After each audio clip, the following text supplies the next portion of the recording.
Welcome to your best bets. Recording this on Memorial Day. Happy Memorial Day to everyone out there. Hope everyone enjoyed the day with a few beers, maybe something like a leisure activity. I got to enjoy just a day worth of yard work, so I'm feeling exasperated and tired at this point, but I'm feeling energized. Uh, Being in the company of these two gentlemen tonight, Zach Fitzgerald is with us, my future partner in the Three Rivers two-man best ball at Noble Hawk in a couple of weeks. We got to start game planning. That's right. I haven't played Noble Hawk in probably 2 or 3 years, but I remember it fondly. I am looking forward to being able to play golf and being able to play in that with you. I think it should be a good time. Should be a lot of fun. Johnny Strouser is here. I really wanted to do like an emergency pod after the NBA lottery, when the Pistons just saw their future go down in flames. But maybe you're feeling more optimistic now. Yes or no? No, I'm not. I'm not. I was upset. I was at a bar up in Podunk, Michigan, northern Michigan on a golf trip, actually by myself, so I could kind of drown in my own sorrows and everything. And was made friends with another intoxicated man at the bar who was wanting to kind of view the same thing and knew the same kind of circumstances. And we had discussed it that the fifth pick was the absolute worst that they could actually get, according to the from what I had read. And they were just firmly locked into that fifth pick. So, it's one of those things that I'm not happy with, but I wasn't really expecting the first pick. I figured he was going to go to Houston or San Antonio, and of course it did. My concern though is Pistons don't have a coach yet, and it's just like, what are they waiting for? And they need to kind of move with the direction here. So, little concern with what Troy Weaver's doing here with this team. But I would think, you don't need a coach right this moment, but before the guys that potentially you may want, get other jobs or whatever, you'd think they would have something in place, or at least close to in place by now. It feels like a good Monty Williams spot. Um, I would I, love Monty Williams. Oh my um, goodness. I thought maybe like a few days ago it could have been a spot for Joe Mazzulla to land, but he could still be coaching. He could still be coaching the NBA championship winning team for all we know. Game seven tonight. So yeah, tough night, tough couple weeks for the Pistons. We'll see if they can bounce back. I'm not optimistic. There's a good Pistons stat I want you to throw out later when we're talking about Scotty Scheffler in relation to the Pistons that you sent me. But guys, we got a Okay. big show. We got a lot to talk about, a lot to get to. Um, we wanted to do a review of the Little City this last weekend. A few weeks ago, if you guys listen, anyone out there listening, Brian Straley was on. He kind of hinted that he wanted to do a one-day Little City. Fitted in here this last weekend on Saturday.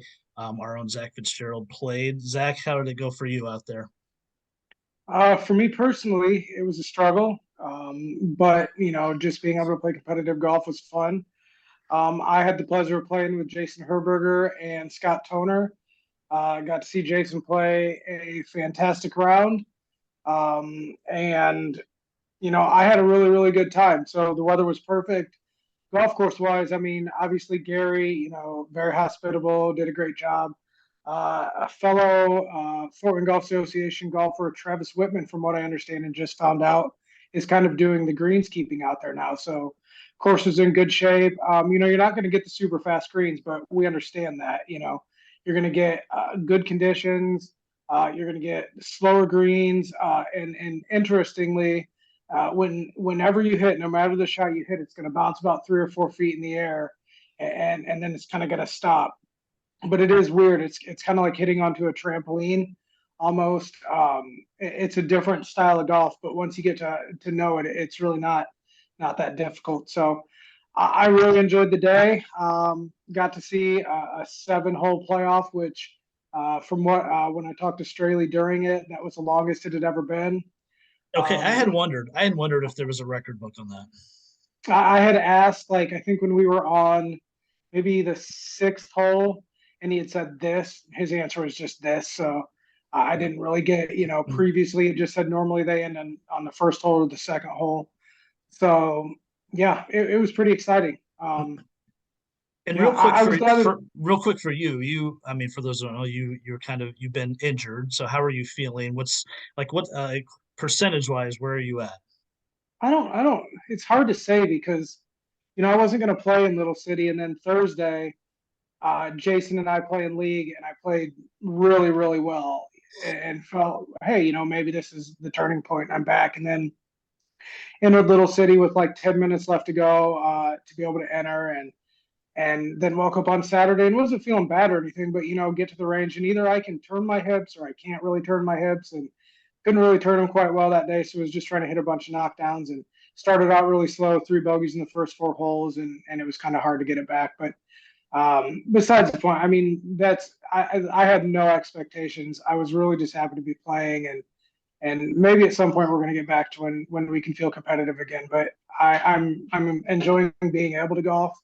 That was a real struggle, and even a possibility of not being able to golf even up to like 2 weeks ago. So, I feel just happy to be able to play golf and to be able to play in that because it's one of my favorite events, and I was really glad that we were able to get that in. Hashtag grateful. Sounds like coming from Zach. Sure. Hopefully you're feeling 100% Saturday, June 10th. Yeah. That's all I have to say. Well, I'm glad you mentioned Jason Herberger.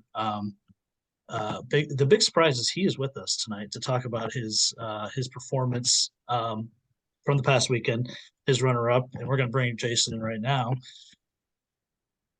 I think here he comes.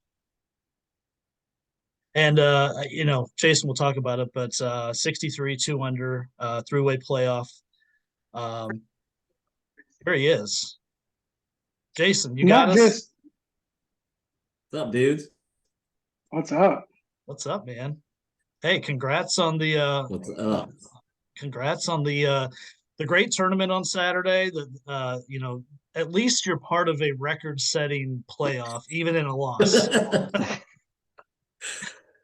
Yeah, I don't know that I guess it could be a record. It felt like we were gonna play another 18 holes, but it was a good time.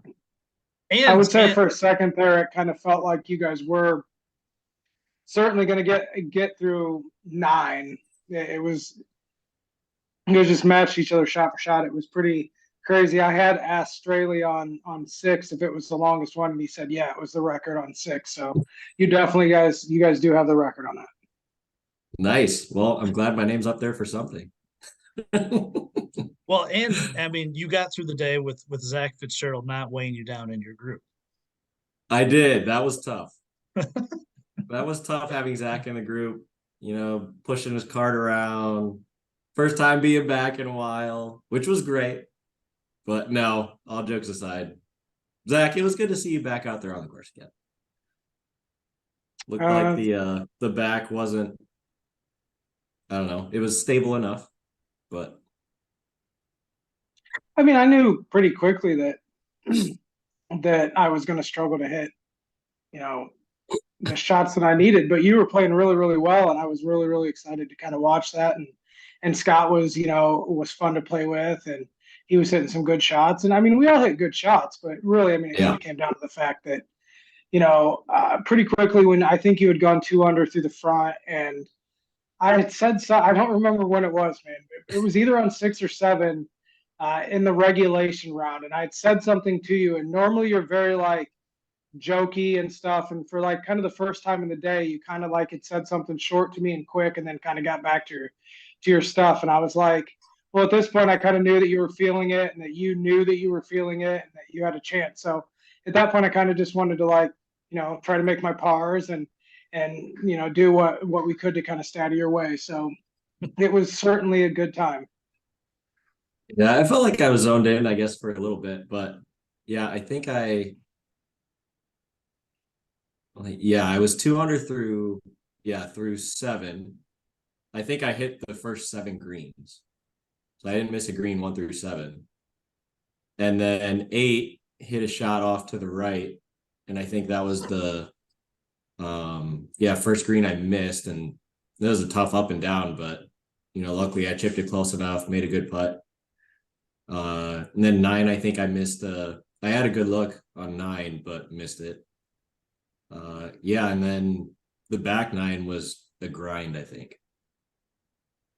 Because Yeah, you got a great putt, Jason, from Rory on that.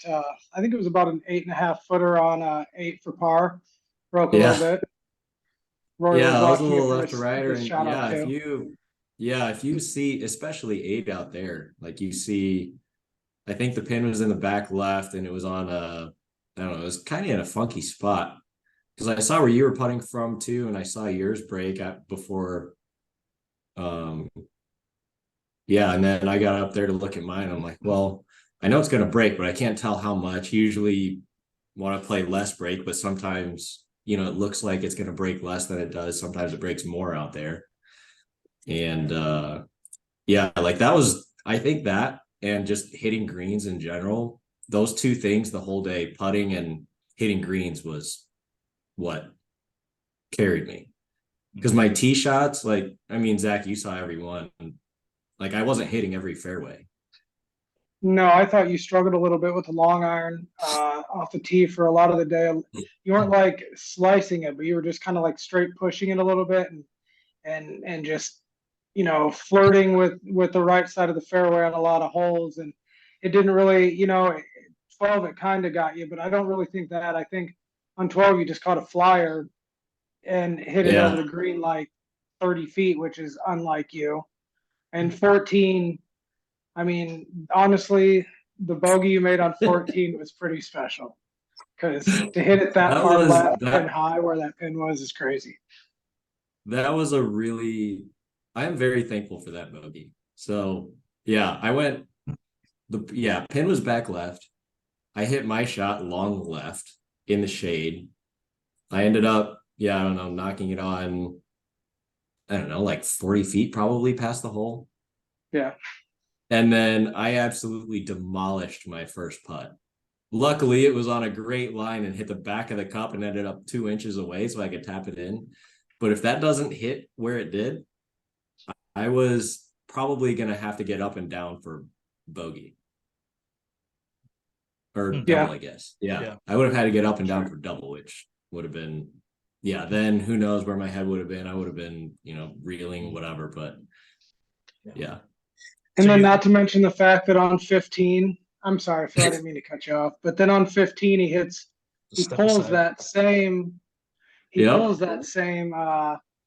driving iron left. And we all know that there's that tree in between 15's green and 16's tee box. And he has stymied himself in between 15 or that tree and is in between him and 15's green. And he hits a shot that probably comes out a little bit too clean and hits the tree and somehow just skirts up to about, I'd say like 8 feet from the hole for birdie.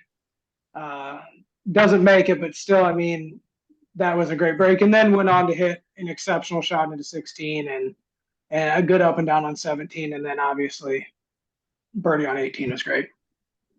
But 15 is pretty crazy. Yeah, 15 was What was that, Phil? Go ahead. I'm trying to get in, but you guys keep going back and forth. I don't want to interrupt. Well, I was waiting for Johnny to throw me off with something. He's just sitting there grinning the whole time. You guys are doing good. I'm just I'll get in when I can get in. Hey, Johnny, I like that hat, by the way. Thank you. It's one of my favorite ones that I wear on the podcast. It's a good one. But yeah, 15. Yeah, I think I hit hybrid off the tee, and I was either, I don't know, hitting little like toe bashes weaking off to the right, or like hard left hooks, like low left hooks, and that's what I did on 15. And luckily, I got a good break, and it was, I don't know, 60 feet away from the pin, which, after I hit that tee shot, I was just hoping I could find my ball and wasn't behind a tree. So I got a good break there. 16. I think the what I kept telling myself, the theme of the day, if the pin was in the middle or in the back, the way the greens were so spongy, I was taking one club less and just playing the giant bounce. And then, yeah, it ended up, I think it was like 140. I forget what the number was, but it was 140 something. And I hit a pitching wedge, which is normally like 130 club. And, ended up putting it to, I don't know, 6 feet or so, made a good little putt coming back to the hole. And then 18, Zach was in, I think you were in the fairway, maybe just off the fairway. And I was, worried about hitting my shot. So I think I hit driver 2 or 3 times all day. 18 was not one of them. 18, I hit hybrid again, did that little pull that I did on 15. And then, had a little goofy lie in the rough and somehow hit it to 2 feet. And I get up there and Zach's like, "Hey, run this in." Because I think he was looking at what the scores I looked were, at the and I had no app, idea. and I knew that he was at 1 under, and at that point, the leader was at 1 under in the clubhouse. So if he had made that, I knew at least he was leading, and Bailey had come in just prior to him. So I assumed Bailey would be somewhere there. So I knew he needed to make it. Yeah, so it was good. Put that in, and then 7 holes later, Carson played great. Didn't make any mistakes. I ended up making a big one, but it was kind of just survival mode during that playoff. And it was just fun to be in that position. I've never been there. Playing with Johnny last week in Coyote. I mean, he saw how I was everywhere at Coyote when we played that Sunday. Like tee shots again felt weird. There was no putting that was working. Irons, wedges, nothing worked. So it was nice to have a good round bounce back. Yeah, you look kind of lost there when we played on Sunday. I mean, we both did for really. I mean, it was just it was kind of a tough day though when that wind blows out there at Coyote and the greens are that firm. I mean, that golf course really exposes you for bad shots, and you got to hit putts well and everything. But yeah, it was just one of those things that didn't look like the game was going very well. But I see you shot 2 under par on that front 9 there at McMillan. When do you think that you kind of, you were like, you know what, this is going to be a good round of golf here. Where did that kind of pop in there? And you're like, you know what, I think I can shoot under par, or I can win this golf tournament. Was there any point during that front 9 that you knew you had it going? Honestly, it was after 6, because to me, 5 and 6 are the first 2 holes where I guess have a chance to hit driver.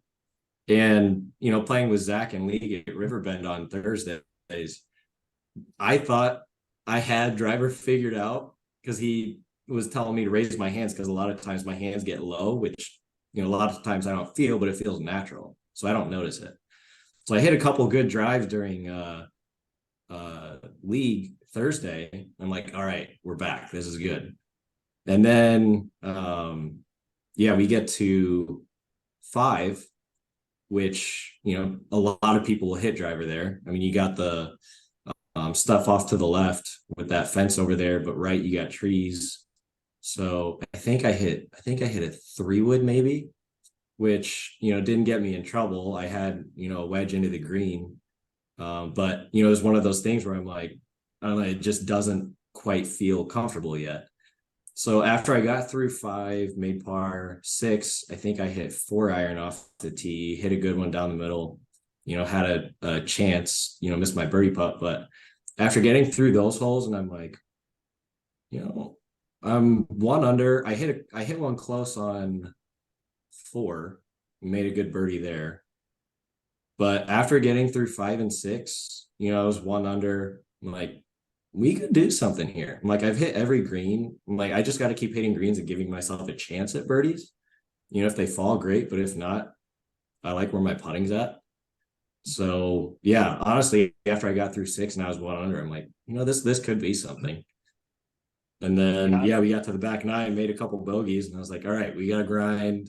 I remember Zach telling me through, I forget what hole it was, maybe 13 or 14. He was like, all right, we got 4 holes left, make a couple birdies. I'm like, all right, we'll see what we can do. And then ended up making a couple, but What a motivator. yeah, it was great. Zach was Always. Zach was kind of a good cheerleader out there. So it was fun. Well, I was going to say, going to 18T, did you figure you needed to make birdie to have a shot? Did you know at that point? Honestly, I did not look at any scores all day. I just knew what my score was, and I just wanted to play well because my number one goal the whole week or that whole day was to just play well enough to get exempt for city. Mm-hmm. Because last year in city, I did not play. I think I shot, I don't know, 77 first day, 71, I think, second day, and then just had one too many White Claws day 3.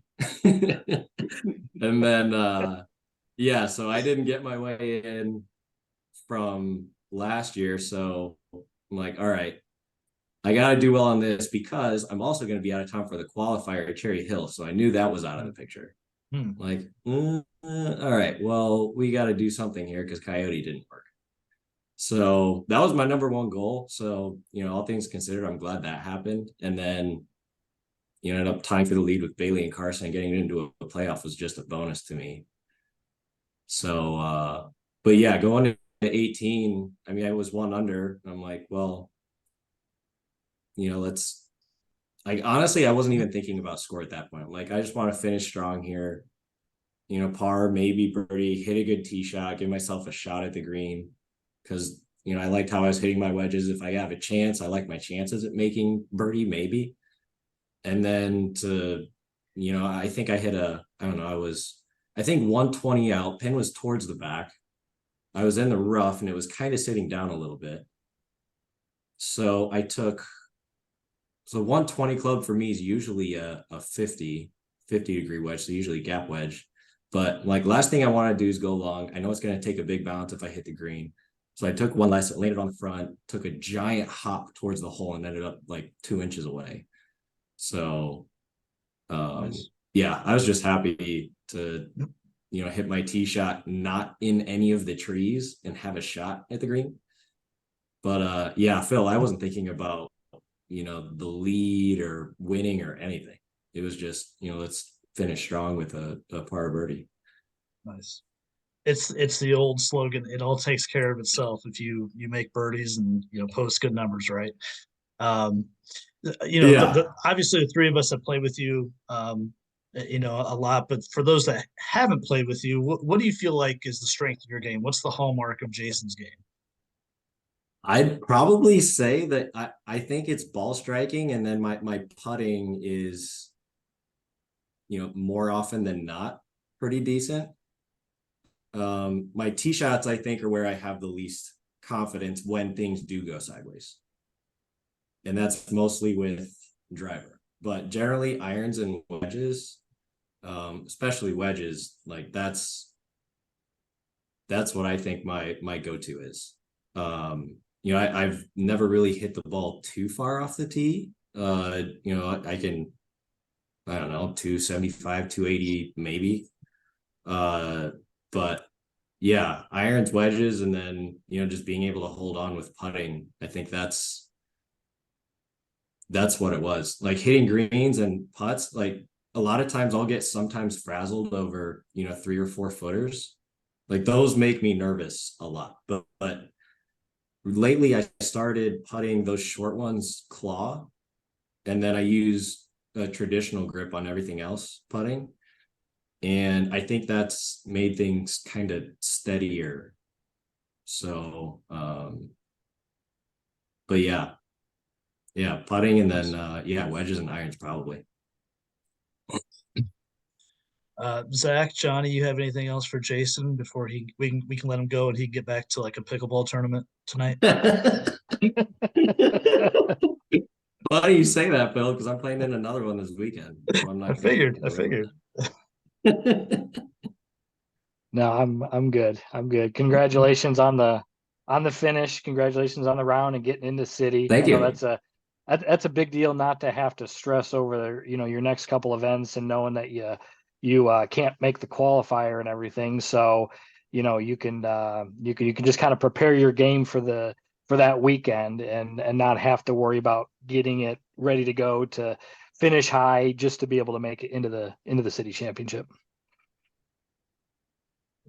Cool. Thank For you. sure. Yeah, it For was sure. good playing with you again last Sunday. That was always fun. We don't get to As play a always. ton, but Yep. it was fun. Yep. Then Zach, I As guess always. it was all right playing with you Saturday. Yeah, I mean, you have to do it enough. So I guess one more 18-hole round is nothing. So The good yeah, the good thing about a 7-hole playoff is that you only play 2/3 of your round with him. So I mean, you can at least look on the bright side there. I know. And then I just had to watch the rest of the time. So which was very stressful, if I'm being honest. So it was very stressful. Yeah, it was very stressful. Yeah. Phil, if you would have seen that, I was telling Zach, I think I told Zach, maybe it was Bailey that I was playing with. Like after that first tee shot in the playoffs, so we started on 1, which I think it was 110, 113 yard wedge shot. Like I just want to hit the green. After I hit it, I was the only one out of 3 of us to hit the green. Bailey and Carson ended up making great up and downs. But I think I told Bailey after I hit that tee shot, I'm like, I'm really nervous. This is kind of weird. Right. And then it kind of went away after that, but it was cool being in that position. All right. Well, thanks for joining us. Great finish. And I'm good luck in city and obviously other events you have on the schedule this summer. Cool. Thank you. Hey, thanks for having me on. See you, Tony. Good seeing you guys. Peace out. All right, guys. Good to have Jason on. Kudos to him. I didn't even think about the qualifying for city, so obviously he did that with flying colors. Obviously, congratulations to Carson Stoller. I don't know him, but obviously, great win. Beat a really good field. Go ahead. I didn't say this, but in the playoff, Carson Stoller hit his first shot on 1 into the bunker, got up and down, and then ended up winning. So Nice. pretty impressive. Wow. Yeah, pretty crazy. Yeah. Well, I was going to say congratulations. To beat the likes of Bailey, who's been playing great golf, and Rory was down the board there. Obviously, really impressive win. So, moving on, guys.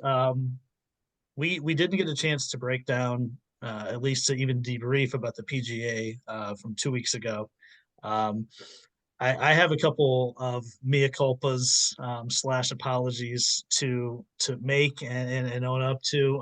Number one, I think in the PGA preview pod with Johnny, I dismissed Victor Hovland so harshly.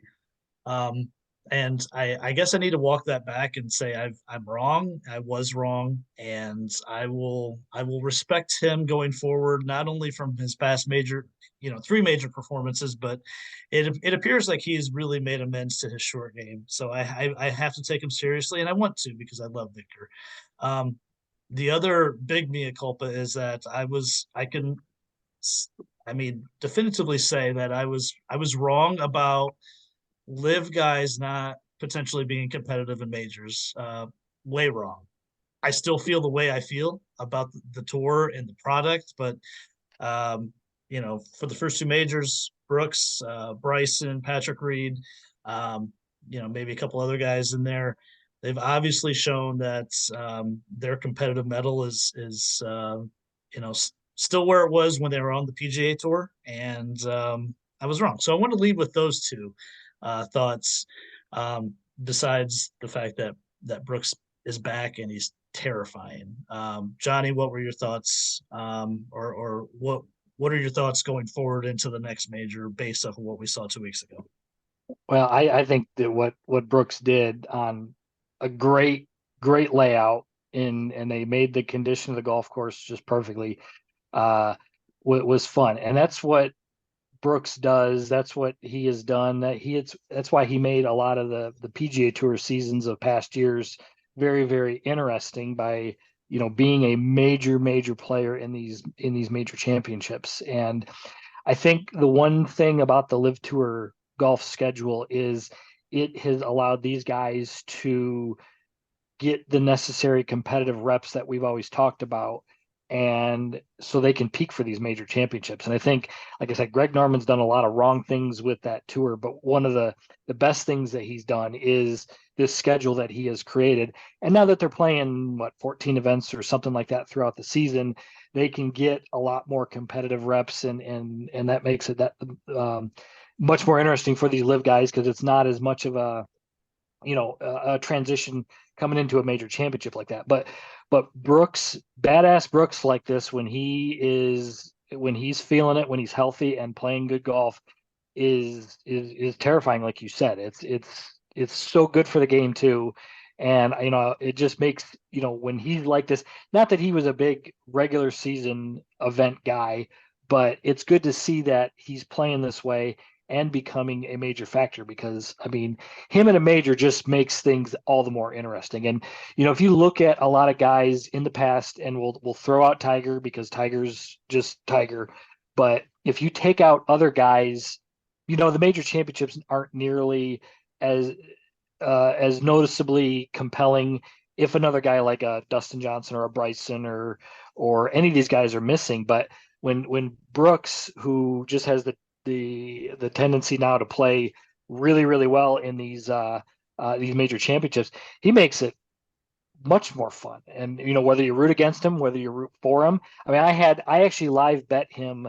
I believe it was Friday. I got 40-1 odds on him, so I threw some money on him, thinking, after he was playing well, shooting that 66 on Friday, I was like, he could end up doing something there. So, whether you root against him or in that case, I kind of had to root for him. He just makes major championships much more interesting. And him at LA Country Club in a few weeks here at the US Open, we always say it's very difficult to win multiple weeks in a row or multiple majors. He's got as good a chance as anybody, and you'd be crazy not to throw at least a bet on him just to consider him winning. So I thought it was very interesting. I thought it was a pretty great PGA Championship overall to watch, and a lot of it was because of him there being the front runner, and he creates that emotion that a lot of those live guys create, of whether you like him or whether you hate him. Zach, you are obviously early on Brooks for 23 at the Masters preview show that you did with Johnny. You picked him to win the Masters. You were obviously right there with them finishing runner up.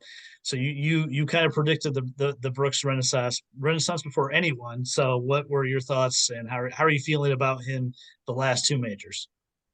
Well, obviously vindicated in the fact that, vehemently was told that, live guys can't compete in majors, which, I get where you guys are coming from on that, but now when we think about it, these are still some of the best players in the world.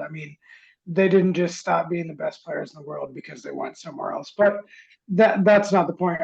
For Brooks alone, I think that I like seeing greatness regardless of who it is. I'm not a big Scheffler fan, but if Scheffler went off and won 6 majors in the next 2 years, I would obviously be excited to watch it. So when it comes to Brooks, another guy get one more major. I think pretty interesting to see him ahead of Rory now, which I don't think anybody would have said was going to happen. Certainly, maybe not even after he'd won 2 majors or 3 majors. Probably last year, people wouldn't even have said that he would beat Rory in majors at that point. And this is not a slam on Rory. This is simply just, I think, now are we saying, Tiger aside, Brooks is the best major player of our generation now, right? Phil maybe is a little prior to our generation. Obviously, he won the majors. I guess you'd have to say Phil's second, and then maybe now Brooks is third. But that's pretty. It's a crazy accomplishment, and I'm not like a Brooks lover. I just think that you get a guy like him who's got a little bit of attitude, a little bit of fire, and a guy who's shown that when he cares, he can compete. He obviously cares in majors, so I'm going to put my faith in that. Aside from that, I thought it was a great PGA. I got to watch a lot of it. I thought the course was fantastic. To me, it was a little more like US Open like course wise, but I really, really enjoyed that. And the thing is you didn't hear any of the players complaining. You saw Tyrrell Hatton complaining, but I can't say that, he's going to complain about everywhere. So Yeah. that's just part of his personality. That might just be what, he needs to get the fire. He's kind of a competitive guy. So I thought the whole Michael Block thing was very cool. I'm not saying that like I'm this Michael Block fan. I bet that you get a little bit more Michael Block and you're probably done with Michael Block, but at the same time he had an unbelievable week, a week that any of us guys that aspire of making the US Open someday would dream of having. I mean, making the cut, making the top 15, hitting a hole in one, the final round. It's I was sitting there and Ash and I were watching it, and I really did like, for me, that and I'm not saying I could ever get there, but like for me, that's as high as I can dream. Like that's as high as I can like think of dreaming. So that's I thought that was the coolest thing of the week, if I'm being honest with you. And again, I don't think that like I'm going to become a Michael Block fan, but I think that what he did was inspiring. I'm with you. I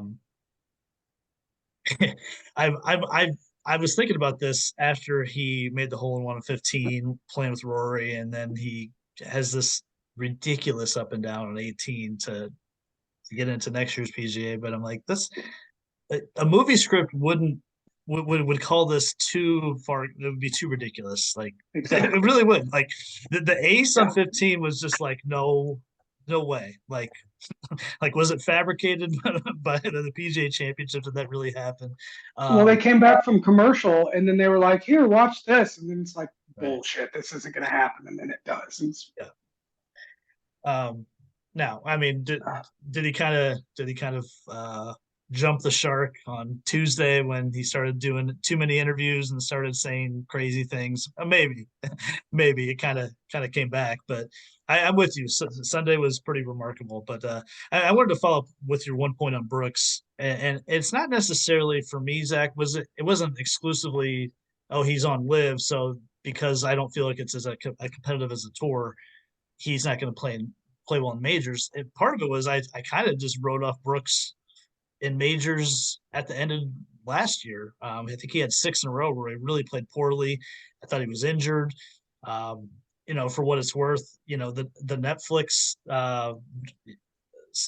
show kind of how just non-confident in himself and his game. Mm-hmm. Now I know that was filmed obviously in early 22 when his bits were filmed, but a lot of that kind of made me think like this just isn't the same guy, and maybe at the time it wasn't, but he's obviously healthy now. That makes a huge difference for him, and he has confidence and swagger that's pretty much no one on tour has, and when he's going, he really is almost close to unbeatable. So that's just my the kind of rebuttal on some of the Brooks stuff. It wasn't necessarily because exclusively the live piece. Part of it was health and his game. Anything else, Johnny, for you on PGA Week? No, I was a little worried initially about the golf course itself being either too hard like a US Open or unfair, because a lot of it, like the redesign was incredible, but there was some questions early in the week that after we had recorded the podcast with Scott, you and I, that whether there was some actual just unfair parts of it, because I had heard that there was a certain fairway that was sloping right to left and you had to hit like a hard cut into it, but it was really hard just to maintain the fairway. And then you had it's not bent grass rough, it's actual like go out your lawn and with those thick tough blades of grass that really is not made for golf type of rough there. But everything ended up working out really, really well. I think it was like the perfect venue, and that was something I was really impressed with. I don't remember a single thing about the Jason Duffner win. I don't know if I just didn't watch it that week or I was unavailable or whatever. So I didn't remember anything about the golf course, but I kind of fell in love with it as the as the early stages there on how good of a golf course it was. So I think it really brought together, you look at the shot makers, you got Koepka, Scheffler, and Hovland, and Bryson plays is a great shot maker in itself when he's playing well. So he finishes top 5. So it really brought out a lot of real good players there. And I enjoyed seeing it and everything. And I hope they have it back there pretty soon.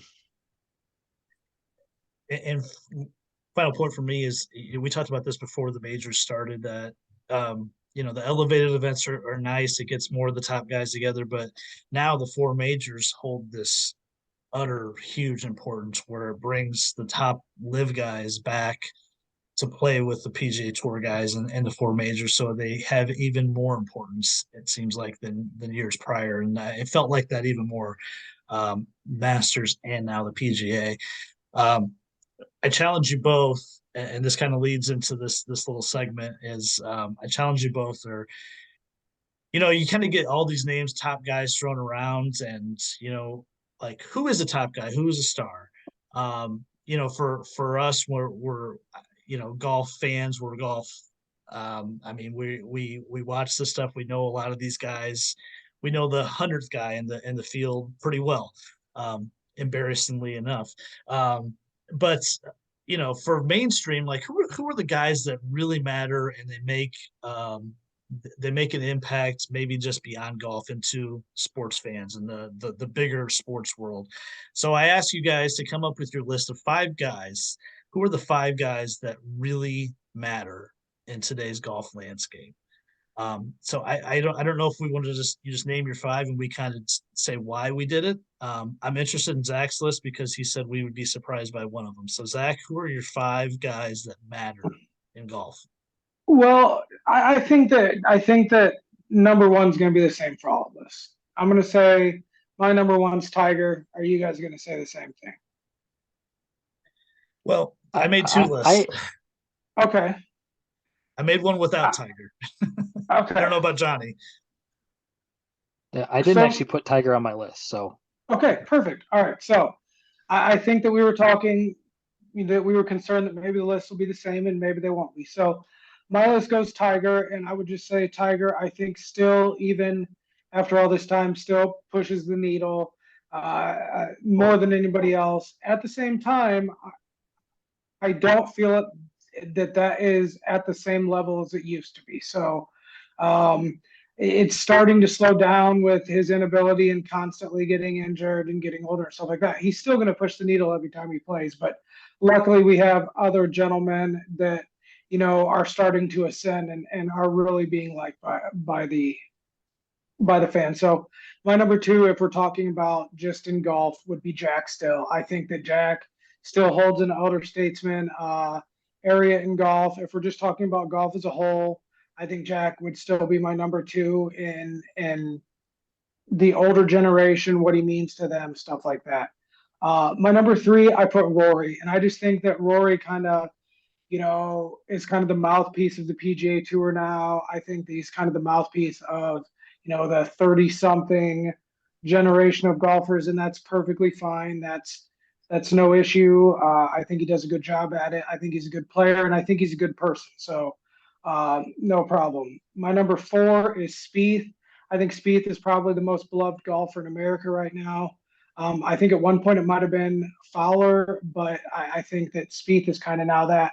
And I say that because, I'm like Spieth. My wife likes Spieth, and she doesn't like golf. I think Spieth is kind of like that guy that some of the ladies like, that they can kind of get to, that he's kind of that wholesome guy.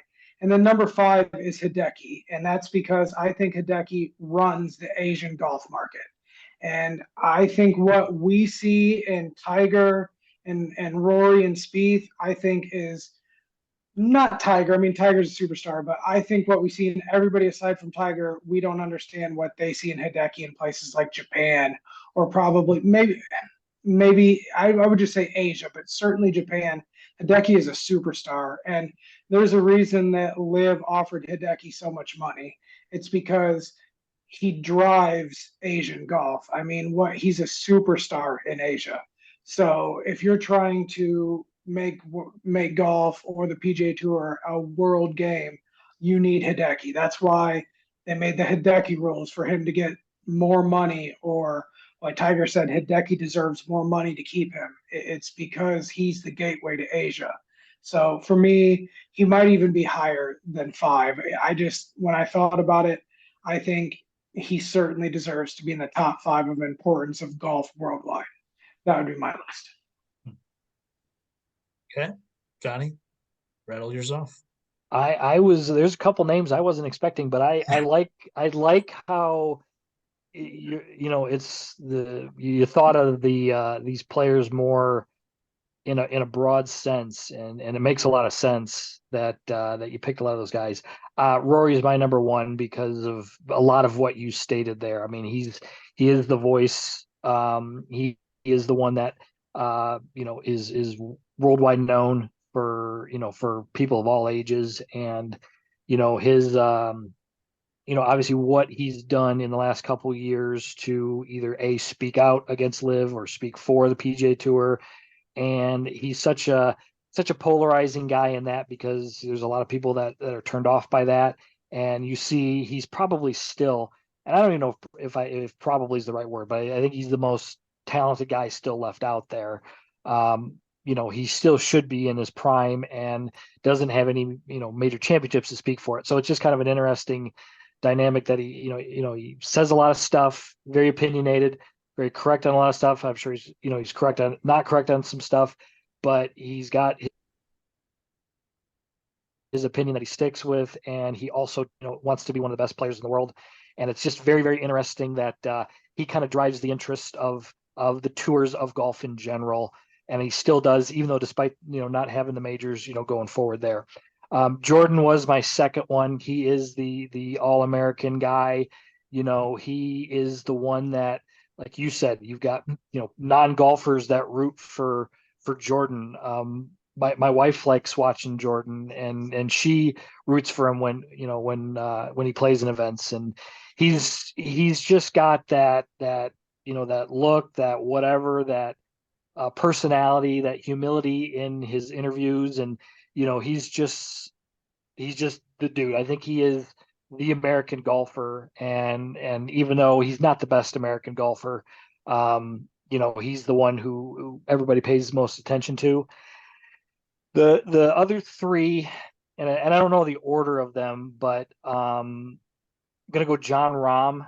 And John Rahm, because there's not another, but him and Rory are the two European guys, and I want there to be more of them, because you want the Ryder Cups, you want the DP World Tour to be successful, and then these guys come over to the United States, and where they win events, and then they're just a terror to play in the Ryder Cup, and just by his sure skill, and you see how serious he takes the game of golf, and his emotions, and both positive and negative, and just the golfing ability.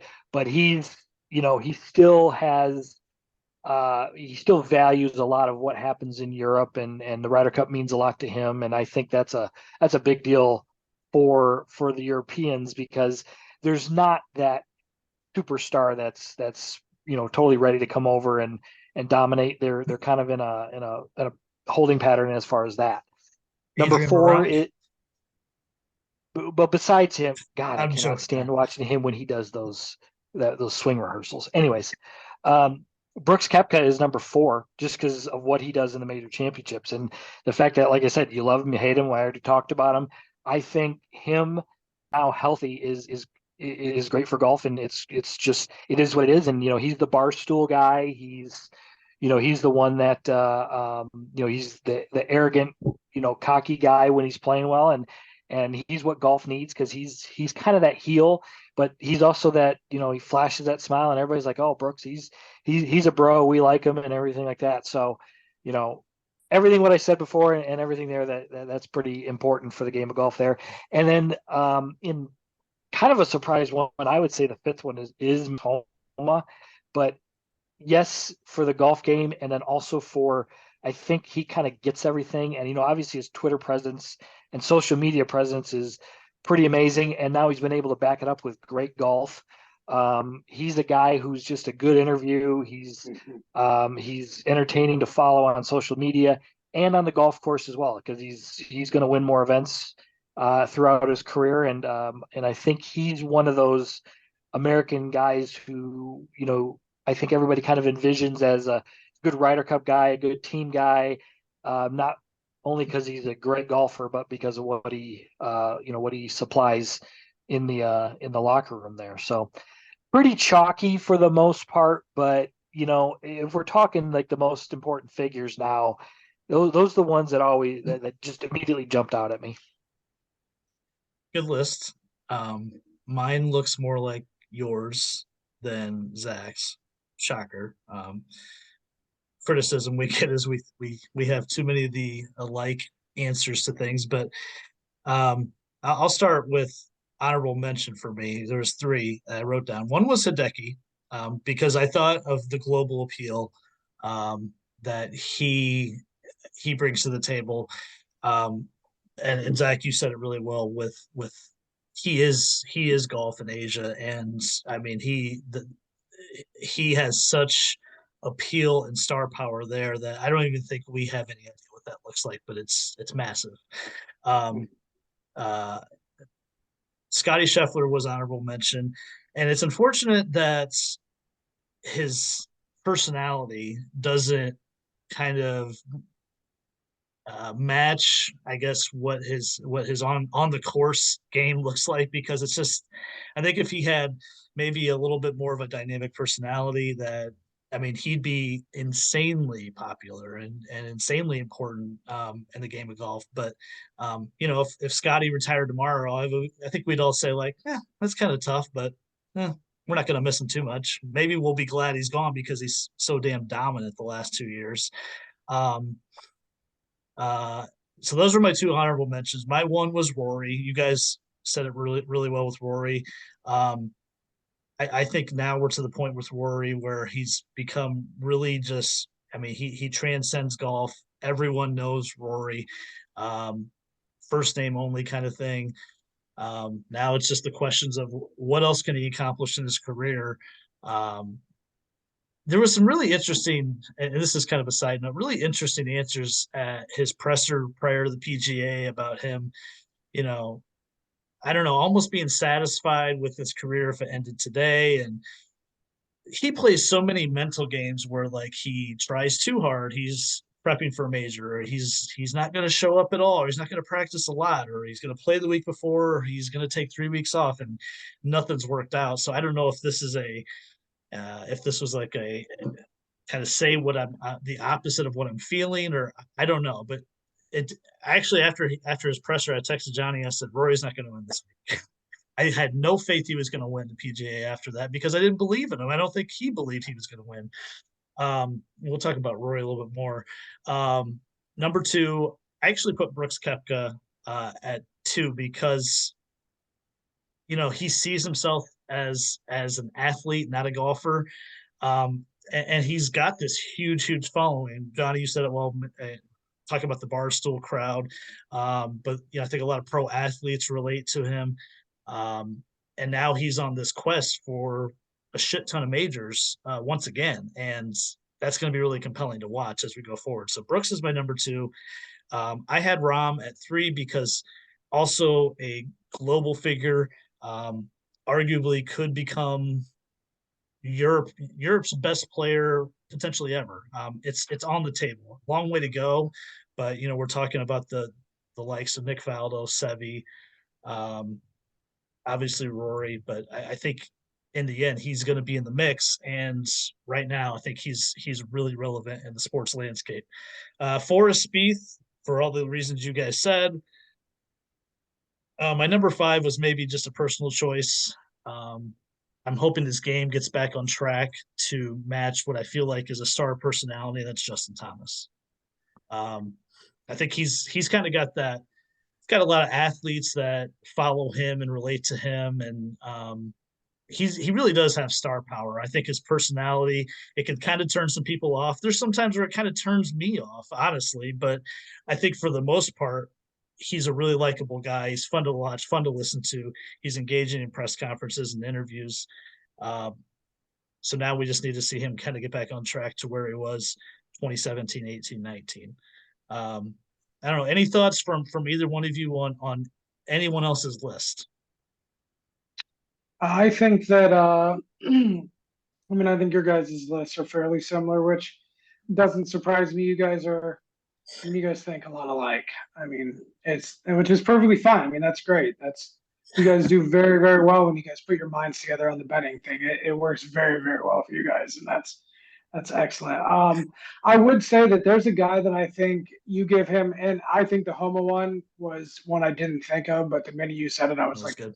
And that's genius, like crazy. I think he wins a couple majors and he's like rocket superstar, as well, for a totally different reason. But I also think that like Finau, you give Finau give Finau a good 18 months where he wins two majors. Finau with his like family man personality and all that stuff, he becomes a superstar as well. I mean, but a different type of superstar. Like Finau could really have this. He needs a major. If you give Finau a major, it opens up a whole new world to where he can be like this family man golf thing that I promise PGA is rooting for Tony Finau to win a major. They absolutely want Tony Finau to win a major. He's perfect for them, for their family image. He's the perfect guy. And it's not fake. It doesn't seem fake. So I mean it's perfection. He's another guy that I'd kind of given thought to.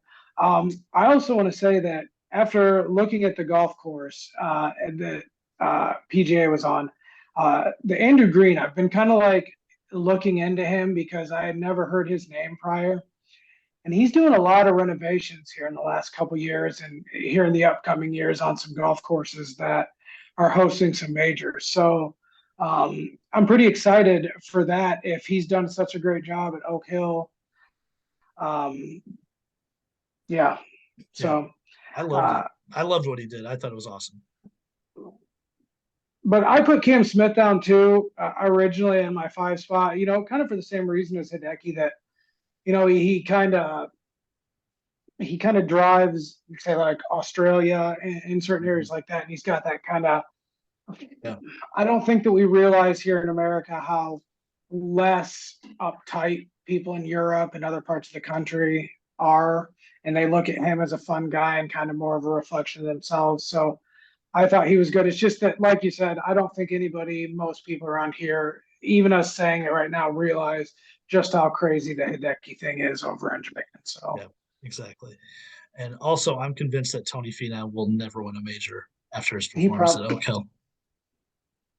Oh, I'm glad you said that. I was driving the other day. This is totally off topic, but we could start adding Finau into this list of greatest players not to have won a major yet. But how did Colin Montgomery never win a major? I just still I haven't thought about him in 4 or 5 years, but he was phenomenal. Not well liked, understandably so, but for him to never win a major it's a tragedy, honestly. I know that a lot of people don't like him, but he was so good.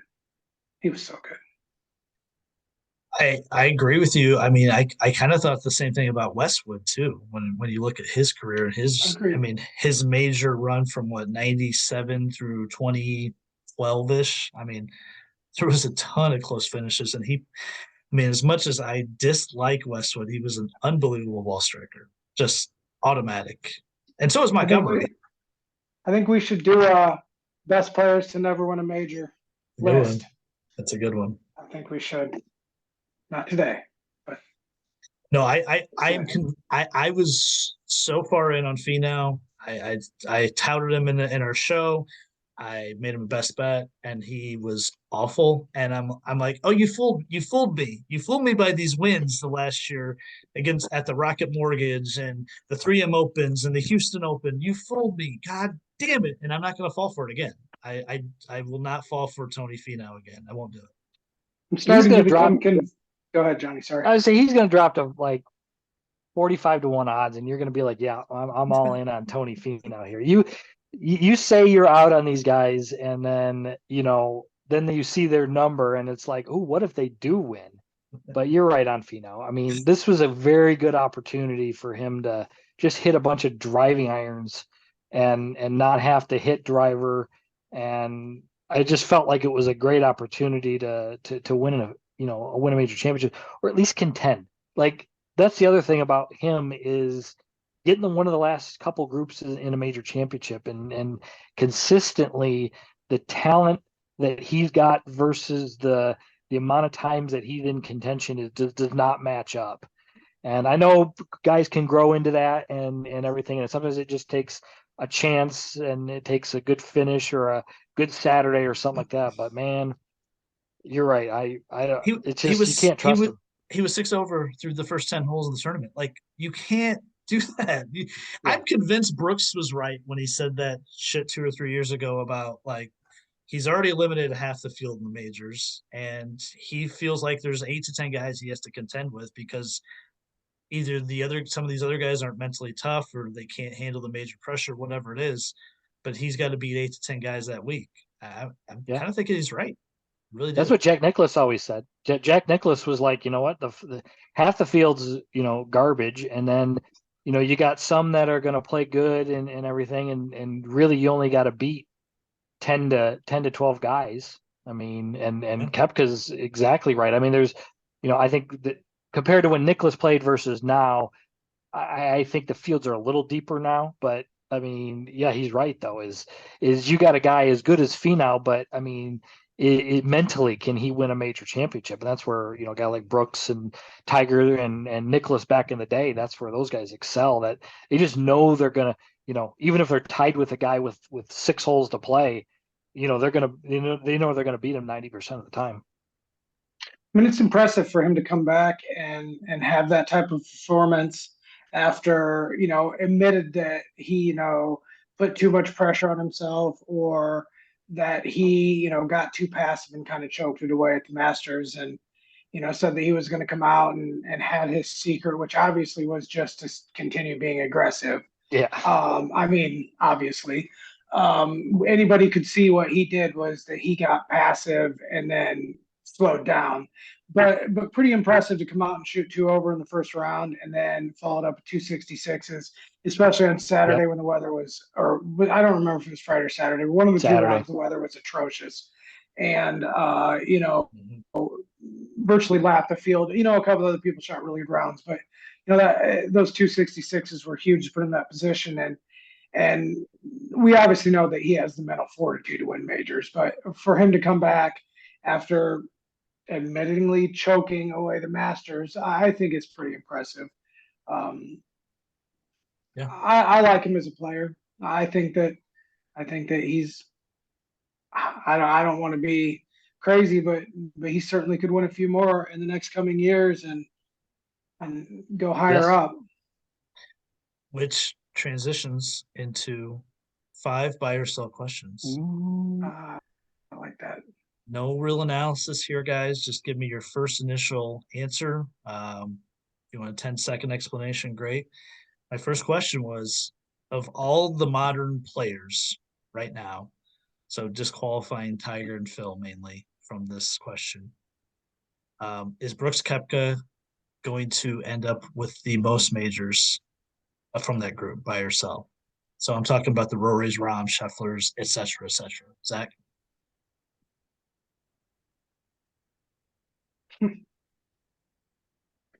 I mean, if you had me bet everything that I had, I would have to say yes. If I didn't have to bet, I would say no. Okay, Johnny? I'm selling just because Rahm, but anybody else, you take John Rahm out of it, I'm buying. So I think Rahm ends up with more. I think he'll get 6 or 7. Oh my God, that's so many.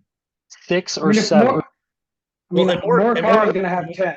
Morikawa was going to have at least 8, remember? So No, Morikawa was it 8 or 10? I don't remember which one. Morikawa is going to go in 4. But he might win 4. He can't putt. Ooh. It's so disappointing that I said that, and that's just going to be there forever, and I'm not going to be able to roll that back. But if he ever learns to putt, I still think he could do that. I still think he hits irons better than everybody, but he can't putt. He just can't putt. Zach, I I gave this stat on the PGA preview show that he's actually hitting his irons, like strokes gained approach this year is at a career high number. So it's not like he's hitting the ball any worse. He's just putting as bad as ever. And I would have said I'm buying Brooks to have the most majors of this modern group. I see your guys' Ron point. I mean, Scotty Scheffler is unbelievable at golf, and I'll talk about that as we get into the preview more of the Memorial. But I think he's he's not too far away from this Rom situation. I don't think either. After Rory's performance at the PGA and his lackluster performance at the Masters, buy or sell, will Rory be in contention for either of the last two majors of the year, Johnny? Will he be in contention? Yeah, I'm going to buy that. I think I don't love him at LA Country Club, but Hoylake, I like him in the Open Championship. To win it, there, nice shirt. I like that. LACC right there. I will not buy him at that event though. But yeah, I think so. I mean, he still kind of hangs around there. So maybe it might not be totally in contention. It could be a backdoor, but I think he'll be a factor in the Open Championship. Zach, buy or sell, Rory contends. I think it's an easy buy. I mean, he contends. That's what he does. Just because he hasn't won doesn't mean he contends all the time. He's a great player. He's going to contend. Any faith in him winning though? Because I'm not there anymore, right? At least not this year. If you contend, if you're there all the time and you put yourself in the position, of course he could win. Nope, unless he wins by 6. I mean, that's his best chance is to just get out in front of the field, and there's too many front nine 38s and 39s on his major championship career. So I sell him with a chance to win the next 2 events. Well, what the U.S. Open's 2 weeks? Yeah, Canadian Open next week after the Memorial, and then US Open. If Rory comes out and has one of those absolutely amazing driving weekends where he just bombs the ball and hits every fairway, he absolutely could trounce the field at the US Open. And that's the thing. It's like if he has one of those driving weekends, he'll beat everybody. But the likelihood of that happening in that situation is pretty low. But I mean, to say that he can't win, I mean, he's probably the most talented golfer in the world right now, and all it takes is for his game to click one time, and he could absolutely win. Buy or sell. After about halfway through this year, so far, you're very confident that the U.S. is going to win their first road Ryder Cup in 30 years. Buy or sell, Zach? I mean, I don't know. I guess that's depending on the controversy. I'm neutral on that. I can't buy or sell. I guess it's depending on the controversy, depending on who gets picked. Are there going to be live guys on there? We're going to have guys, Does it matter? Does it matter? Yes. It doesn't matter if there's live guys on there, but it matters if it messes with camaraderie or if they have to hear about that shit all the time. I mean, we're only talking about one guy, right? Brooks. Well, I mean, why? I mean, why are you telling me that Dustin Johnson doesn't deserve to be on that team? I don't know if he'd be picked. Why? I guarantee he would make it if he was still. I mean, he's still certainly a top 12 American player in the world. Is he? He's played pretty poorly the last 6 months. A motivated Dustin Johnson who went something like, didn't he go 5-0 in the last Ryder Cup? He did. I mean, I'm just saying. I just think that there's like this, and I get it. Like I understand that out of sight, out of mind. You don't watch live and all that stuff, but I mean, he's still Dustin Johnson. He's still like one of the only guys that's won over 20 PGA Tour tournaments that's playing right now. So it's not. You will not find a bigger Dustin Johnson fan than me. Still, I mean, I was rooting for him at the PGA. Would you rather take him or Sam Burns at the Ryder Cup? I mean, Dustin Johnson. who's a better player? I knew you'd say that. But I'm just going what the statistics tell me. And I know he won a live event a couple of weeks ago, but um, I saw some sort of statistics that this is basically the worst golf he's played since his rookie season on the PGA Tour, which was 2007. Are we talking about Burns or are we talking about Johnson? DJ. Well, okay, but that's fine. You know, I mean, Poulter had years and years and years where he played trashy on the PGA Tour. Then he gets to a point where he's motivated and he cares, and then he becomes Mr. Britain and the Ryder Cup. You know, and if you're asking me if I want Fair Sam enough. Burns or if I want Dustin Johnson, who's a veteran of the Ryder Cup, who has the overwhelmingly winning record in the Ryder Cup, I will take Dustin Johnson, who has a mentality where he's not going to get frazzled, and I'll take Dustin Johnson over almost anybody. Fair enough. My point when I said does it matter? I mean, does it matter if it's Brooks and DJ or if it's Sam Burns and Sahith Theegala as your 11th and 12th guy? I mean, my point is, isn't this team conceptually good enough to beat Europe without those two guys? Johnny, I want you to answer the original question, though, the buy or sell question. Are you confident now, halfway through the year, that US will win their first Road Ryder Cup in 30 years? I'm confident. I'll buy it with everything. It's minus 190 right now in the three-way bet. And I would bet that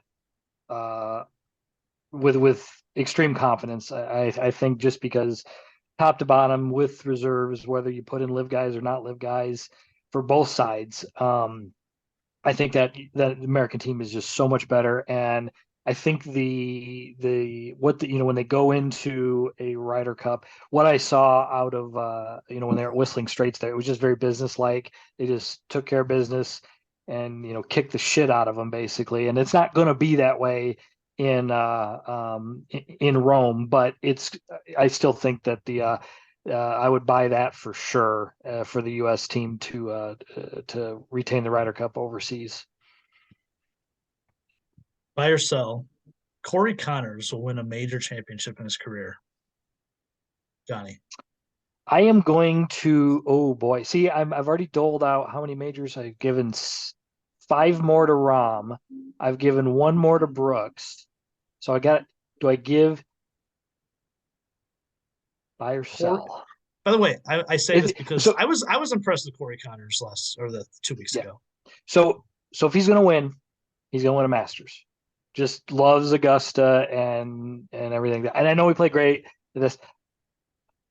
Yeah. I probably would. I wouldn't. I'm not as confident as the U.S. team winning the Ryder Cup type of buy, but he plays Augusta so well. He played Oak Hill extremely well. Just a couple breaks here and there, and he could have been having a chance there in the last couple holes. So yeah, I'll buy it. Little hesitation, but I'll buy it. Zach Connors. So there will always be somebody better. Just like Zalatoris. Why'd you gotta do that? That was like a drive-by on Will Zalatoris. No, I mean, come on, he's out for the year. He's sitting at home. Come on. Do you like Zalatoris or Connors better? Oh my God, Zalatoris for sure. I don't think Zalatoris will ever win a major. So, and I like him better too. They're not in the same class of player. They're just not. I don't like Canadians very much. Okay. Hates Adam Hadwin too. I mean, it just comes from hockey all those years. I'd probably sell too, but I could see a scenario where Connors could win, kind of like Duffner did in 2013 at Oak Hill. It's basically the same player. Hits a ton of fairways. I mean, on Saturday's round, I was incredibly impressed before he got in the triple on 16. He hit almost every single fairway, didn't miss a shot really. I mean, he was a machine. He can get like that. We also know the other side where he misses 3 and 4 footers repeatedly, but it'd have to be the right golf course, I think, for him to win. But I wouldn't say totally no, but I would probably say sell if I had to pick one side or the other. I said 5 questions. That was actually 4. So that's it for buy or sell. So when it comes to Connors, like he predominantly plays 10 to 15-yard right to left draw. And what I think is going to be the issue is that if he can't hit the ball straight or cut it a little bit, which, smartly so, his shot shape has gotten him to the tour. He's going to run into holes like, let's say, 18 at Augusta or other places that that draw is just not going to work. It's going to put him in a position that it needs to, and not every hole is going to be a right to left golf course. I just don't think, if you look predominantly, a lot of the good major champions, they can kind of work the same way, or they hit it straight predominantly. And when I look at his shots, what I saw him get in trouble doing is either overdrawing the ball or kind of straight pushing it. And I can tell you that if you're trying to play a draw and a straight push becomes an issue, then you start getting scared, and the overcorrection on that is to start snap hooking it. So he obviously is a professional. He doesn't do that, but I have an issue with somebody who just always right to left in a pro situation. I mean, people like us, it doesn't really matter because we don't play golf courses that have slopes like that and fairways that run at 12 on the stent meter and, with crazy slopes. But that's my issue with him. Okay. Fair enough. Memorial tournaments this week, guys. Another elevated event. Muirfield Village has been hosting this tournament, I think, for over 40 years. Yeah, for over 40 years. I think it's the fourth longest tenured tournament at one single golf course, hosted by Jack Nicklaus. Always one of the more significant events on the schedule that's not a major, and I think it continues to be that way. Long golf course, 7,500 yards. Got the redesign at the end of 2020. Actually, I remember them tearing up the golf course as they were playing it in 2020, the COVID year. And it's one of those courses that I feel like really test all elements of your game. A lot of length is required, accuracy. The rough is thick, and there's some spots around the greens that you can really have some trouble with. It seems to me overall it's a second shot golf course. I think I read that the 13 of the last 15 winners have been in the top 5 in strokes gained approach on that week. And if you look at the guys that have won here or contended here, it's usually those kind of guys. Also, I think it's a horse for course kind of place. Last 5 years, it's pretty much Rahm and Cantlay and everyone else. So to me, it's a major. It's like a major type of week, major type of golf course. Johnny, what do you think of this tournament in this golf course? I'm sure I know you like it. I love this tournament and love Muirfield. Never visited, and I know you had you went to it last year, and you're going again this year, and it just looks stunning, absolutely stunning from the camera. And I want to go, and I'm hopefully making plans to go next year, and would love to be able to see it. But always brings a good field. The golf course, like you said, it's a classic Nicklaus golf course. It's favors a right-handed guy who hits a fade, and it is a second shot golf course, just like most Jack Nicklaus courses are. So it'll demand great iron play, and the greens will roll perfect. And they're gonna it's been now a couple seasons and everything, so the guys are getting more used to the grass that's on the greens now because they redid a lot of it. And Jack Nicklaus himself usually orchestrates them redoing making some sort of change year after year after year. So it's a fun one. This is a good one. This is a great event to watch between the PGA and the US Open, and this will give you a really good idea of who plays well this week. If you kind of correlate the PGA, the Memorial, and who we're going to like coming into the US Open, because LA Country Club is going to be a second shot golf course, and Muirfield Village is the same. And oddly, it's been one of those courses where guys that have struggled with the putter have performed well here. So maybe that bodes well for a guy like Corey Connors this week. But think I texted this to you earlier. Remember your Duffner one, not a great putter. Ben On finished runner up. He lost in the year Bryson won in a playoff to Bryson. Terrible putter, good ball striker. Kyle Stanley lost to Patrick Cantlay in a tight one, not a good putter. So all these guys, really good ball strikers. So I think that's got to be where you look. But I really think it requires a complete game. It's a complete test. I will be there Friday morning, and I'll be there to the last putt drop Sunday, so I'll be there 3 days.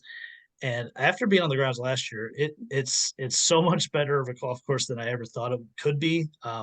The rough, I have a lot of respect for just how thick and penalizing the rough was. There's a lot of those short fours where you really got to be in position, even with irons off the tee.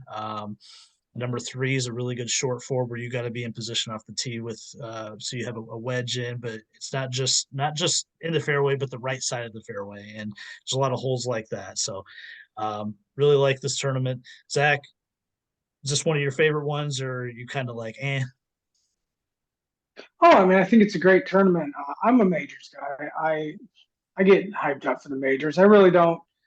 I think I like watching golf for sure, but I really only get hyped up for the majors. But this one is cool. Brooks Koepka guy, yeah.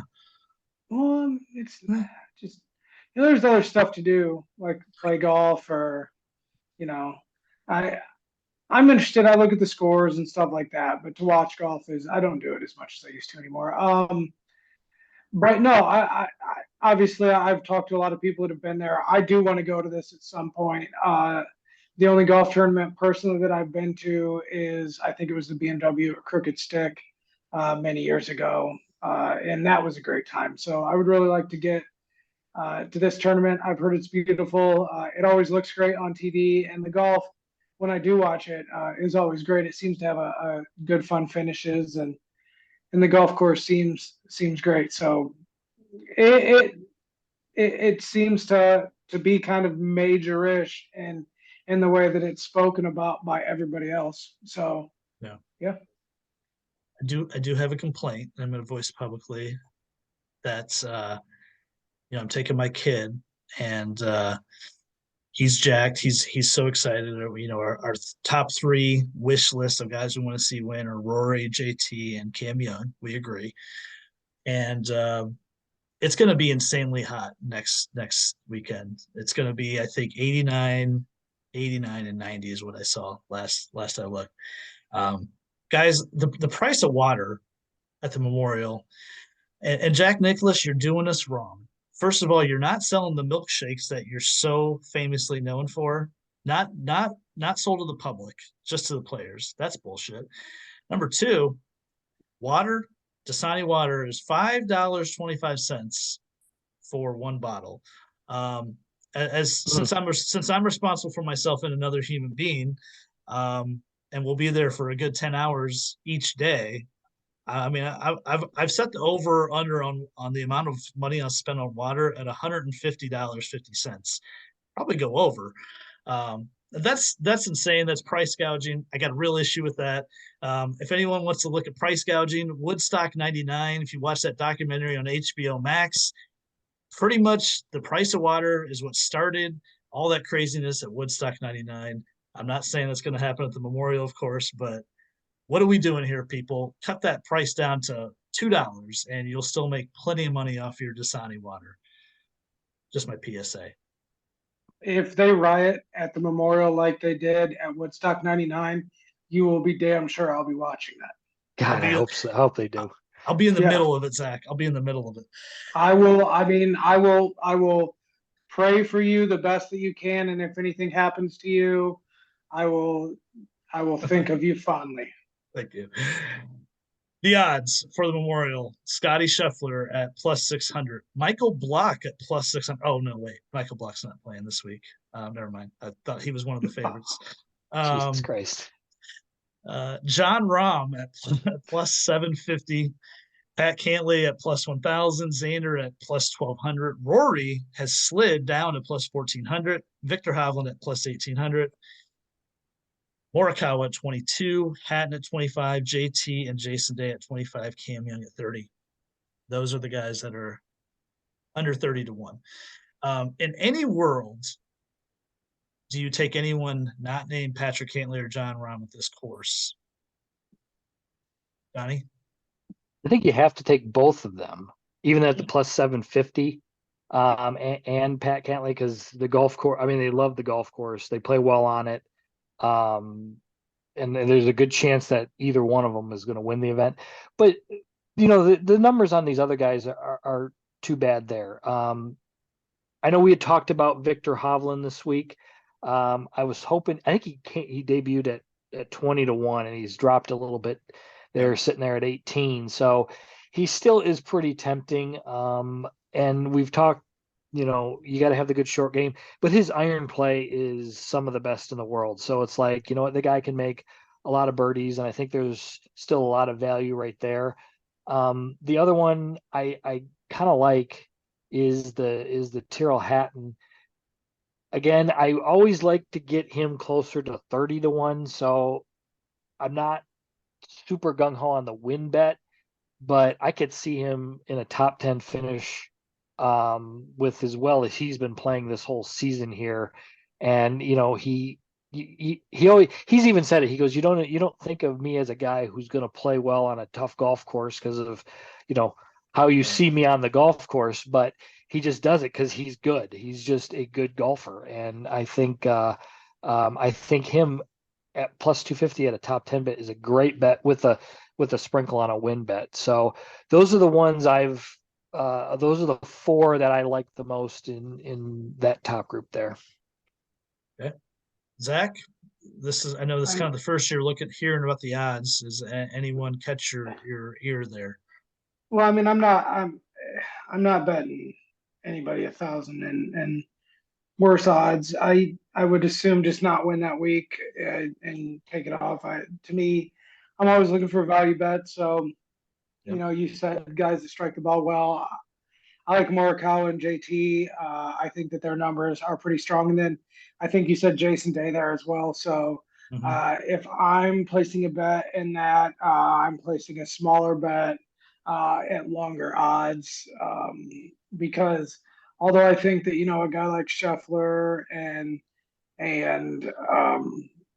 Rahm and Cantlay can certainly win this tournament and are favored. You still have 150 other golfers that are world class golfers in there, and all it takes is for those guys to have one bad round. You saw Scheffler do it. Without that round on Saturday, Scheffler wins another major. So yeah, true. You're just not going to put. I just can't do the Tiger's the only guy I've ever been able to do Tiger versus the field and actually feel comfortable taking Tiger. So even if you put those three there for me, the odds just aren't good enough for me. I'm generally with you on that. I mean, if you get beat by not betting a guy at 7.5 to 1, then so be it, right? Yeah. Scotty Scheffler. I want to do a couple of Scotty Scheffler stats here. In his last 7 tournaments, tee to green. So that's off the tee, approach, and around the green. But predominantly ball striking for him. Tee to green rankings at Bay Hill, 2nd. Players, 1st. Masters, 2nd. Heritage, 5th. Byron Nelson, 2nd. PGA, 1st. Colonial, 1st. He only won one of those tournaments. My argument is he might be due to win still a lot more if he could actually be a just positive putter. We always said Morikawa, but Scotty Scheffler is striking the ball in an insane manner this season. He's finished in the top 12 in 15 of 15 events worldwide. Of his last 15 events, finished 1st, 2nd, or 3rd 6 times. He's 3 strokes better tee to green per event than the 2nd best player from tee to green, Patrick Cantlay. He's insane. That was my Scotty Scheffler major argument for going forward, where this guy might just be the dude. Still remains to be seen. I'm not going to bet him this week though, because 6 to 1 is stupid in this field. It's just stupid, right? I made one bet today again, probably wishful thinking, Justin Thomas at 25-1, because again, I feel like it's a Justin Thomas type of course, elite irons, pretty good short game. Question with him is can he manage those misses off the tee, and will he not putt just like worst putter on tour?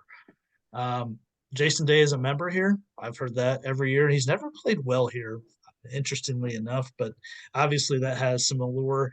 The other guy that I am going to bet is Victor Hovland, because I made this comment to Johnny. I just said that I feel like he's had so much good play this year, and at some point I feel like he's got to pay it off with a win, and maybe not just a win at a big tournament like this. So I do like Hovland. I'd prefer him at 20 or 22 if you can find him though. 35 and above, we got Sanjay at 35, the Rictator, Ricky Fowler at 35, Fitzpatrick and Jordan Spieth at 35, Hideki, who's got a great history here, at 35, the aforementioned Sam Burns at 40, 45-1 for Corey Connors, and 50 on Wyndham Clark, Tom Kim, Shane Lowry, Sahith Theegala, Russ Henley. Johnny, who you got to beat on there? There's a lot of good names out of this group here. There is. I mean, I like Rick Fowler. Hmm. Just the season. So good. I said earlier. Ryder Cupper. I think he's gonna be Ryder Cupper. Yeah. I think he's That's gonna be your Ryder prediction? Cupper. Yeah, I do. Okay. You're questioning DJ, and you're gonna say Fowler's a Ryder Cupper. You're gonna tell me guys like Jordan Spieth and Justin Thomas, who are great buddies with him, they don't have a voice in that room. They'll push for Fowler. Oh, I'm not saying that they won't push for him and that it won't happen, but I'm saying, like, if you're going to argue that DJ may not be a Ryder Cupper, then I don't even know. You can't insinuate that Ricky Fowler is potentially a Ryder Cupper. Go look at the numbers if you have time to. Look at the numbers. Great. No, he's absolutely. Played great. He's played great. Yeah, I picked him like 6 or 7 weeks ago. I know. I just don't think there's a comparison. You're right. In general, you're right. I'm looking at this day, May, whatever is 29th. Today, I think Ricky Fowler's playing better than Dustin Johnson. No. Go ahead, Johnny. Yeah. So I said before earlier in the season that Jason Day was going to win, and Ricky Fowler was going to win. So Day got his win a few weeks ago. Cool. I still think Ricky Fowler could be this week. I do like him in the top 10 market as well. He finished 13th or something like that at Colonial or something like that. He played pretty good golf, especially that last day. So it's just trending in the right direction. So hopefully we'll see some good from him. Sam Burns is the other guy I like out of this group. I don't know if he's got much course history here, or at least good stuff, but he kind of fits it, and he's starting to play. Sam Burns is kind of a streaky player. Like, we'll see a lot of great golf out of him, and then it's just you get these periods where he just kind of hides in there, and then that's when his odds get just really tasty. And at 40-1, I mean that's a hard one. And he did play pretty solid at Colonial. Colonial was a difficult golf course this last week, so it was kind of hard for everybody there. So him, and then I'm going to keep riding Sahith Theegala. I don't know if he's going to win this season. I don't want to say I want to go that far, but the guy's got so much talent, and I think it's one of those things that he's going to probably win a bigger one, because that seems to be, he plays good on tough golf courses and good events. 50-1 on a win bet, plus 450 on a top 10 market. I mean, I see a good week from him. I think he's playing good golf, and going to get ready for the LA Open there not the LA Open, the US Open at LA Country Club with a good event here. Yeah. Zach, Hideki at 35, great history here. I don't know if he's healthy. Is he healthy? I mean, I think he played good, reasonable at the PGA. I thought I saw his name up there. Obviously not like top 10 or anything like that, but I think he played reasonable. Again, I didn't really get a chance to look at this, so I'm kind of just going off of what, just jumps out at me. And the two names that jumped out at me with odds would be Spieth and Lowry. Um, I like Lowry at Yeah. tough. I like Lowry at tough golf course. You Yeah, I did say too. tough golf course, and I'm going to say that I like Shane Lowry.